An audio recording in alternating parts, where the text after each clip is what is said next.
Go yard. I got so much motherfucking design on right now. Break it down, bring it back, make it clap. I got 3 old thoughts, new block, where that thing. Bitches on my line, and you know. Assalamualaikum warahmatullahi wabarakatuh. Perkenalkan, nama saya Yolil Tami dari jurusan Ilmu Komunikasi UIN Alauddin Makassar. Pada materi kali ini, aku bakal membahas mengenai produksi media internal dan eksternal pada public relation. Yuk, mari kita bahas.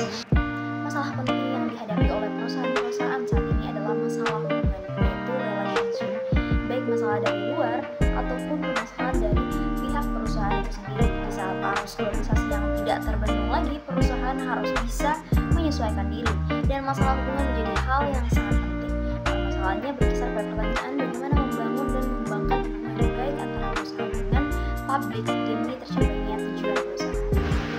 Adapun menurut Kaplan Center dan Broom yang terkutip dalam buku Public Relation Rating, Teknik Produksi Media Public Relation dan Publisitas Korporat, karangan Rahmat Priyanto ini membuat kategori berisi ringkasan yang dilakukan spesialis public relation di tempat kerja. Salah satunya adalah produksi media public relation, yaitu membuat saluran komunikasi seperti multimedia, seni, tipografi, fotografi, tata letak komputer, desktop, dan publishing perekaman audio visual.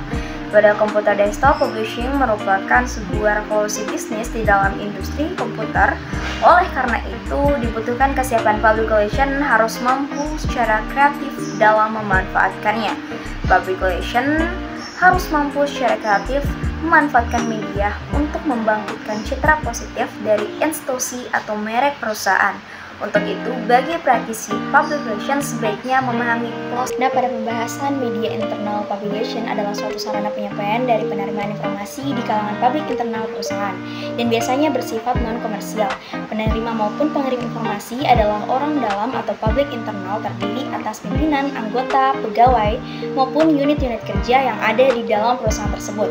Pembahasannya tidak jauh dari pengelolaan perusahaan, peningkatan perusahaan, kemajuan perusahaan, dan dalam standar tertentu, yaitu sebagai media hubungan komunikasi internal dan eksternal yang diedarkan atau diberikan secara gratis dalam upaya penyampaian pesan-pesan informasi dan berita bentuk tulisan dan foto nulis mengenai aktivitas perusahaan, manfaat produk barang, jasa, dan komunikasi lainnya yang ditujukan kepada para konsumen, pelanggan, distributor, supplier, ataupun bisnis stakeholder. Sebagai agen komunikasi, khususnya selamat ulang tahun, informasi kelahiran bayi dari karyawan, ataupun newcomer atau pendatang baru, dan sampai pada hingga berita duka cita serta kegiatan sosial lainnya. Dan yang ketiga, sebagai sarana media untuk pelatihan dan pendidikan dalam bidang tulis-menulis bagi karyawan serta staf public relation yang berbakat ataupun berprofesi sebagai penulis ilmiah populer. Dan yang terakhir, terdapat nilai tambah value added bagi teman-teman public relation untuk menunjukkan segi kemampuan dalam upaya menerbitkan media khusus in-house journal yang berbentuk kontinu, terbit secara berkala dan teratur dengan penampilan yang profesional baik kualitas maupun segi kuantitas sebuah berita.